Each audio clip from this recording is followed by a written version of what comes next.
سب سے پہلے میرٹ. دنیا میں وہ قومیں آگے بڑھتی ہیں جن میں میرٹ کا سسٹم بہتر ہوتا ہے. نوجوانوں کی فلاح کا سب سے بڑا منصوبہ. وزیر اعظم نے کامیاب جوان پروگرام کا افتتاح کر دیا.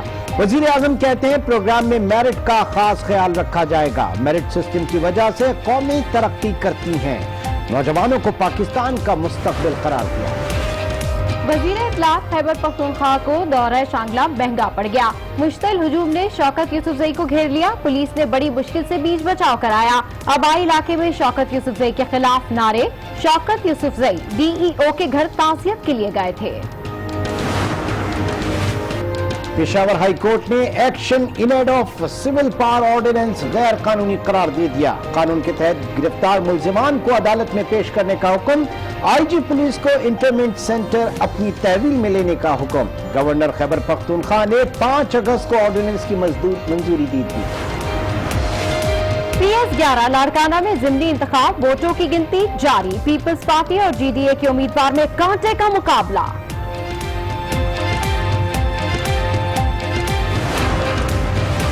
برطانوی شاہی مہمانوں کی بادشاہی مسجد آمد. ریڈ کارپٹ استقبال. شاہی جوڑے نے قرآنی آیات سنی. مسجد کی تاریخی اہمیت سے بھی آگاہ کیا گیا. شاہی جوڑے کا شوکت خانم اسپتال کا بھی دورہ. معزز برطانوی مہمانوں کا نیشنل کرکٹ اکیڈمی لاہور کا دورہ. چیئرمین کرکٹ بورڈ اور مرد و خواتین کھلاڑیوں سے ملاقات. ننھے کرکٹرز کے ساتھ گپ شپ لگائی. شہزادے اور ان کی اہلیہ نے بلے بازی کا بھی مظاہرہ کیا.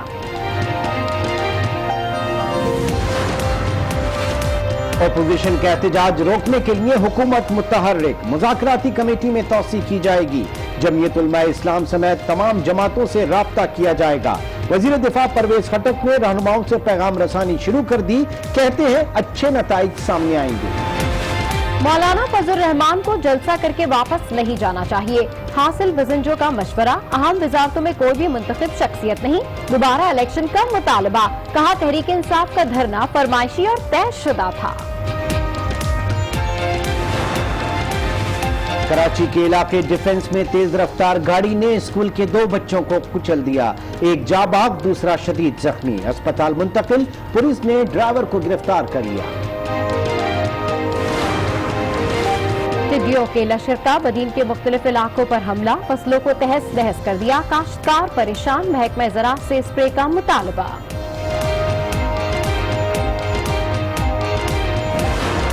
منصوبہ. وزیر اعظم نے کامیاب جوان پروگرام کا افتتاح کر دیا. وزیر اعظم کہتے ہیں پروگرام میں میرٹ کا خاص خیال رکھا جائے گا. میرٹ سسٹم کی وجہ سے قومیں ترقی کرتی ہیں. نوجوانوں کو پاکستان کا مستقبل قرار دیا. وزیر اعظم نے کہا کہ اس پروگرام کے تحت 100 ارب کے قرضے دیے جائیں گے. 25 کروڑ روپے صرف خواتین کے لیے مختص ہوں گے. یہ بھی کہا کہ میرٹ پر آنے والے فضل الرحمان کے لوگوں کو بھی قرضہ دیں گے. مجھے پتا ہے یہ پہلی اسمبلی ہے جو ڈیزل کے بغیر چل رہی ہے. ہم نے 100 ارب روپے کے قرضے رکھے ہیں. یہ نوجوانوں کے لیے ہیں اور جس میں سے 25 ارب صرف خواتین کے لیے اسپیسیفکلی ہوں گے. جو سود کے بغیر 1 لاکھ تک قرضہ دیا جائے گا سود کے بغیر. یہ 45 ڈسٹرکٹ میں جو سب سے کمزور طبقے ہوں گے ان کے لیے قرضے دیے جائیں گے. دوسرے کنسیشنری یعنی کنسیشن پہ قرضے دیے جائیں گے. وہ 1 لاکھ سے 5 لاکھ تک ہوں گے. اور جو تیسرا ٹیئر ہے وہاں 5 لاکھ سے 50 لاکھ تک قرضے دیے جائیں گے اور یہ سب میرٹ کے اوپر ہوگا. ہمارا ٹارگٹ ہوگا کہ 10 لاکھ نوجوانوں کو ہم قرضے دیے. کہ میرٹ پہ قرضے ملیں گے, کوئی سفارش نہیں چلے گی. اس کے اندر جو سب سے امپورٹنٹ چیز وہ ہے میرٹ. فضل الرحمان کے لوگوں کو بھی قرضے دے دیں گے اگر وہ میرٹ کے اوپر آ گئے. مجھے پتا ہے کہ یہ پہلی اسمبلی ہے جو ڈیزل کے بغیر چل رہی ہے. اب خبر دیں گے لاڑکانہ کے انتخابی دنگل کی. PS11 لاڑکانہ میں ضمنی انتخاب کا معرکہ جاری ہے. ووٹوں کی گنتی جاری ہے. پیپلز پارٹی اور جی ڈی اے کے امیدوار میں کانٹے کا مقابلہ ہے. مزید جانتے ہیں آج اس کے نمائندے سلامت ابروز سے. جی سلامت, اپڈیٹ کیجیے.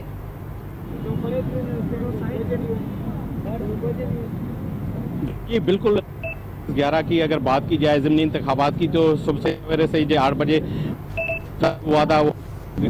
خیر عمل ہو گیا. اس کے بعد ووٹوں کی گنتی کا عمل شروع ہو چکا ہے. PS 11 पे जो ज़िमनी इंतखाबात पीपल्स पार्टी के उम्मीदवार जमील अमन सुमरो और GDA के मौज़म अली अब्बासी के दरमियान जो 1-to-1 मुकाबला था, वो कड़ा मुकाबला हमें देखने में आया। हमने भी शहर के मुख्तलिफ जो यूसीज थी, जो लाड़काना शहर 15 यूनियन कमेटी पर ये हल्का PS 11 का मुश्तमिल है, हमने भी मुख्तलिफ यूसीज और पोलिंग स्टेशन का दौरा किया और वहाँ पे देखा तो वहाँ पे दोनों सुबह के औकात में तो तकरीबन जो मुख्तलिफ यूसीज थी उनमें पीपल्स पार्टी की अक्सरियत, भारी अक्सरियत जो पोलिंग स्टेशन के बाहर कैंप कायम कर दी गई थी वोटर्स के लिए, तो वहाँ पे पीपल्स पार्टी की अक्सरियत ज़्यादा रही और उनके कारकुनान की, वोटर्स की जो रुझान ज़्यादा रहा। जब बाद में थोड़ा दिन जैसे ही बढ़ता गया तो GDA की जानिब से भी जो कैंप्स कायम कर दी गई थी उन पे भी बराबरी की सिलसिला जारी था, जबकि अभी वोटिंग का सिलसिला भी जारी है और अंदर पाक अफवाज और रेंजर्स और पुलिस की नफरी और पोलिंग का अमला भी वहाँ पे मौजूद है। और अभी जो ना दोनों उम्मीदवारों की जानिब से जो उनके कारकुनान हिमायत याफ्ता हैं, वोटर्स, वो निकल आए हैं शहर में और ढोल की थाप पे रक्स कर रहे हैं और दोनों उम्मीदवार अपनी जीत के लिए पुर उम्मीद दिखाई दे रहे हैं। जबकि सिक्योरिटी की अगर बात की जाए तो शहर भर में सिक्योरिटी का इंतजाम सख्त किए गए थे। तमाम तर पोलिंग स्टेशन पर पुलिस, रेंजर्स और पाक अफवाज की नफरी तैनात थी जो, और सारा दिन जो नाखुशगवार वाकया भी कोई ऐसा रुनमा नहीं हुआ, खैर खूबी से सारा ये पोलिंग का अमल शुरू हो गया। अब अगर बात की जाए पीपल्स पार्टी के गढ़ की और तो होम ग्राउंड लाड़काना पीपल्स पार्टी का जो 2018 में ये निशस्त थी, GDA के उम्मीदवार मौज़म अली अब्बासी ने पीपल्स पार्टी की उम्मीदवार जो निदा खोड़ो थी उनको शिकस्त दी थी, 11,000 से ज़ायद वोटों की बरतरी हासिल की थी और ये सीट अपने नाम की थी। अभी देखना ये पीपल्स पार्टी की 99 सीटें सिंध भर में हैं और ऐवान में भी पीपल्स पार्टी मौजूद है, सिंध हुकूमत मौजूद है उनकी, और पीपल्स पार्टी बड़ी पुरजोश है, पुर उम्मीद है। बिलावल भुट्टो ज़रदारी जो पाकिस्तान पीपल्स पार्टी के चेयरमैन हैं बिलावल भुट्टो ज़रदारी, वो भी पुर उम्मीद है कि मुझे ये सीट किसी भी हालत में जीतनी है अवाम के वोट की ताकत से और मुझे सेंचुरी पूरी करनी है। अगर ये देखा जाए अगर उनकी ये सेंचुरी पूरी नहीं होती तो फिर हालात क्या होते हैं और सामने क्या चीज़ें आती है। और अभी भी ये सारा सलामत आप कह रहे हैं कि बिलावल भुट्टो बहुत ज्यादा पुर उम्मीद है, लेकिन इसके अलावा भी हमने देखा कि उन्होंने कुछ तहफ़्फ़ुज़ात का इजहार किया अपने ट्वीट पे। ये बताइएगा कि इस इंतखाब में कल हमने देखा कि बड़ी एडजस्टमेंट वगैरह हुई, दोनों साइड से एडजस्टमेंट देखी गई, तो इसका टर्नओवर के ऊपर कुछ फर्क पड़ा? वहां की जो रिवायती सियासत या रिवायती वहां का जो पैटर्न होता है उसमें कुछ फर्क पड़ा है?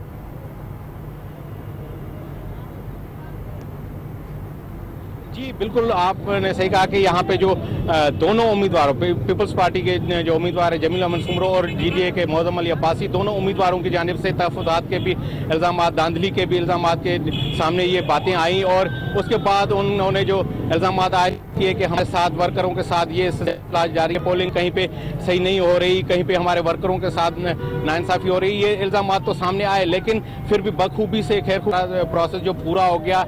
और जब इनकी बात हुई थी JUI की अगर बात की जाए, जो मौज़म अली अब्बासी हैं GDI के जो उम्मीदवार हैं उनको JUI, PTI और अवामी लाड़काना इत्तेहाद जो इनका लोकल इत्तेहाद बना हुआ है और कौम परस्तों समेत कौम परस्तों जमातों की उन्हें हिमायत हासिल थी, वो बड़े पुरजोश दिखाई दे रहे हैं और अपनी जीत के लिए। और पीपल्स पार्टी अकेले मैदान में है, उनके मुखालफिन जो उनके मुकाबले पीपल्स पार्टी भी और उनके कारकुनान अहदेदारान जो भी सारा दिन गश्त भी करते रहे अपने हलकों में और उम्मीदवार भी अपने वोटरों से मिलते रहे और सारी सूरत हाल का जायजा भी लेते रहे। जबकि JUI के जो मौलाना नासिर महमूद सुमरो हैं उन्होंने भी कल प्रेस कॉन्फ्रेंस करके ये बात की थी, जब इनकी इख्तिलाफ और इनकी आपस में आपसी बातें हुई तो उन्होंने कहा कि हमने पीपल्स पार्टी ने कहा कि हमने बनों में इनको ज़मीनी इंतखाबात में JUI को सपोर्ट की थी तो इन्होंने हमें घोटकी में वो सपोर्ट की थी ज़मीनी इंतखाबात में। जबकि नासिर महमूद सुमरो का कहना था कि पीपल्स पार्टी को खैरात लेने की आदत पड़ गई है। आप हमारे साथ मौजूद रहिए, ये खबर हम शामिल कर रहे हैं। लाड़काना के इंतखाबी दंगल के हवाले से सलामत अब्रो हमें अपडेट कर रहे हैं। PS 11 लाड़काना में ज़मीनी इंतखाब का मार्का जारी है, वोटों की गिनती जारी है। पीपल्स पार्टी और JDA के उम्मीदवार में कांटे का मुकाबला मुतवक्की है। और अगर इसके बैकग्राउंड के हवाले से हम बात करें तो इस निशिस्त पर 2018 के इलेक्शन में GDA के मौज़म अब्बासी कामयाब हुए थे, उन्होंने पीपल्स पार्टी के निदा खोड़ो को शिकस्त दी थी। जबकि आपको बताएं कि मौज़म अब्बासी को 26 एकड़ अराजी छुपाने पर सुप्रीम कोर्ट ने निशिस्त खाली करने का हुक्म देते हुए हल्के में दोबारा इलेक्शन कराने का हुक्म दिया था। ताहम GDA की जानिब से इस निशिस्त पर ज़मीनी इंतखाब में एक बार फिर मौज़म अली को टिकट दिया गया है और अब देखना यह है कि आज के इस दंगल का जो नतीजा है वो क्या निकलता है। इस वक्त हमें अपडेट कर रहे थे हमारे नुमाइंदे सलामत अबनो, आपका बहुत बहुत शुक्रिया। वज़ीर इत्तलात खैबर पख्तूनख्वा को दौर महंगा पड़ गया। मुश्तिल हुजूम ने शौकत यूसुफजई को घेर लिया। पुलिस ने बड़ी मुश्किल से बीच बचाव कराया। आबाई इलाके में शौकत यूसुफजई के खिलाफ नारे। शौकत यूसुफजई DEO के घर ताज़ियत के लिए गए थे। इस हवाले से मजीद बात करेंगे आसिफ के नुमाइंदे काशान हवान से। जी काशान, अपडेट कीजिए। जी बिल्कुल सबा, ये वज़ीर इत्तलात हैं शौकत यूसुफजई जो शांगला गए थे। DO जो कोहिस्तान थे नवाब अली, उनकी फातिहा ख्वानी के लिए उनको चंद दिन पहले उनको मुबैना तौर पर कत्ल कर दिया गया था। तो उनको अपना जो दौरा था अपने आबाई हलके में जाना वो महंगा पड़ गया। लोगों ने, हुजूम ने घेर लिया उनको और शेम शेम के नारे लगाए। इसके अलावा और जो मुल्ज़िमान हैं, ये जो DO साहब के कत्ल में मुलविस मुल्ज़िमान हैं, इनकी अदम गिरफ्तारी पर तुलबा जो थे वो आपे से बाहर हो गए और सिक्योरिटी हिसार में शौकत यूसुफजई को अपने ही हलके से बाहर बाहिफाजत निकाला गया है। और जो हुजूम था वो इस कदर मुश्तइल था कि वो शौकत यूसुफजई के पीछे ही लग गया था। बार बार नारे लगाए जा रहे थे शेम शेम के और उनको उनकी तरफ लपका जा रहा था, लेकिन सिक्योरिटी हिसार में शौकत यूसुफजई को वहां से बाहिफाजत निकाल लिया गया है। ठीक है, काशान अवान अपडेट कर रहे हैं, आपका शुक्रिया। ऑपोजिशन का एहतजाज रोकने के लिए हुकूमत मुतहर्रिक, मुज़ाकराती कमेटी में तौसी की जाएगी। जमीयत उलमा इस्लाम समेत तमाम जमातों से राब्ता किया जाएगा। वज़ीर दिफा परवेज खटक ने ऑपोजिशन जमातों के कायदीन को मुलाकातों के लिए पैगाम रसानी का आगाज कर दिया। हुकूमती कमेटी में मजीद अफराद को भी शामिल किए जाने का इम्कान है। इस हवाले से मजीद तफसीलात आज न्यूज इस्लामाबाद के ब्यूरो चीफ तारिक चौधरी से जानेंगे। जी तारिक चौधरी साहब, क्या हो रहा है, क्या इस वक्त सूरत हाल देखी जा रही है? ये एक रुकनी जो कमेटी बनाई गई थी वो अब कितनी मुतहर्रिक है? जी, इस कमेटी ने काम का आगाज कर दिया है और मीडिया को बताया है परवेज खटक साहब ने कि वो जो बीच के लोग हैं उनके जरिए सियासी जमातों से राब्ते में, खासतौर पर अफसर जमातों से, और वो बातचीत का आगाज करने वाले हैं। उन्होंने ये कहा कि ये जो कमेटी है इसको एक्सपेंड किया जाएगा और इसमें कम से कम 4-5 लोग और शामिल किए जाएंगे। साथ साथ उन्होंने ये भी कहा कि ये कमेटी जो है सीनियर लोगों पर मुश्तमिल होगी और ये कमेटी जो है सिर्फ JUI से नहीं बल्कि तमाम अपोजिशन जमातों से, जिनमें मुस्लिम लीग नून, पाकिस्तान पीपल्स पार्टी वगैरह शामिल हैं, सबसे बात करेगी। ताहम उन्होंने कहा कि अपोजिशन को हंगामे और मुल्क के हालात खराब करने की इजाजत नहीं देंगे और उन्होंने ये भी कहा कि मैं मौलाना साहब से दरख्वास्त करूंगा कि वो मुज़ाकरात करें और मुज़ाकरात से फरार इख्तियार न करें, क्योंकि मुज़ाकरात से ही रास्ता निकलता है और हुकूमत जो है वो मुज़ाकरात के लिए तैयार है और मुज़ाकरात के प्रोसेस का आगाज कर चुकी है। जी, वज़ीर दिफा परवेज खटक ने अपोजिशन जमातों के कायदीन को मुलाकातों के लिए पैगाम रसानी का आगाज कर दिया। हमें अपडेट कर रहे थे ब्यूरो चीफ इस्लामाबाद तारिक चौधरी, आपका बहुत शुक्रिया। और अब कुछ बात करते हैं वज़ीर दिफा परवेज खटक की, जिनका कहना है कि तमाम सियासी जमातों से बात करने की जिम्मेदारी सौंपी गई है। मुलाकातों के अच्छे नताइज सामने आएंगे। हंगामे और मुल्की हालात खराब करने की इजाजत किसी को नहीं देंगे।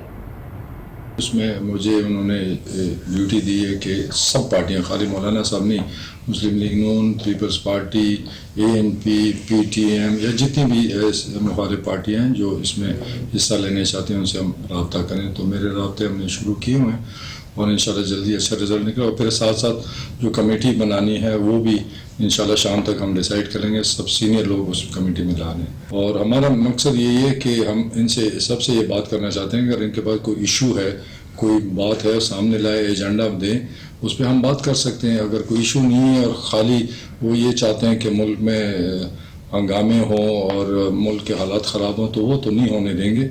तो हम तो बात करने को हमेशा तैयार है, जमहूरी मुल्क है। और मौलाना साहब को और सबको मैंने रिक्वेस्ट की है कि आप बात से तो भागने से कोई फ़ायदा नहीं है और हम पठान लोग हैं, हम जरगों में बैठते हैं, तो इंशाल्लाह बात होगी ज़रूर और इसका हल भी कोई निकलेगा इंशाल्लाह। बात हमारी शुरू हो चुकी है और कल से हम राब्ते और तेज़ करेंगे, तो इंशाल्लाह 2-4 दिन में कोई चीज़ सामने आ जाएगी। اور اب ذکر کریں گے برطانوی شاہی مہمانوں کا۔ برطانوی شاہی مہمانوں نے بادشاہی مسجد کا دورہ کیا جہاں ان کا ریڈ کارپٹ ریسپشن کیا گیا۔ شاہی جوڑے نے قرآنی آیات بھی سنی، مسجد کی تاریخی اہمیت سے انہیں آگاہ کیا گیا۔ شاہی جوڑے نے شوکت خانم اسپتال کا دورہ بھی کیا۔ اس سے پہلے معزز برطانوی مہمانوں نے نیشنل کرکٹ اکیڈمی لاہور کا بھی دورہ کیا جہاں چیئرمین کرکٹ بورڈ اور مرد و خواتین کھلاڑیوں سے بھی ملاقاتیں ہوئیں۔ معزز مہمانوں نے نئے اور ننے کرکٹرز کے ساتھ بھی خوب گپ شپ لگائی۔ شہزادے اور ان کی اہلیہ نے بلے بازی کا بھی مظاہرہ کیا۔ کیا مصروفیات رہیں یہ ہم جانیں گے۔ آج نیوز کی نمائندہ ہما بٹ اس وقت ہمارے ساتھ موجود ہیں۔ ہما بٹ بتائیے گا کتنا مصروف دن گزارا اور کیا یادیں سمیٹ کر لے کر جا رہے ہیں یہاں سے؟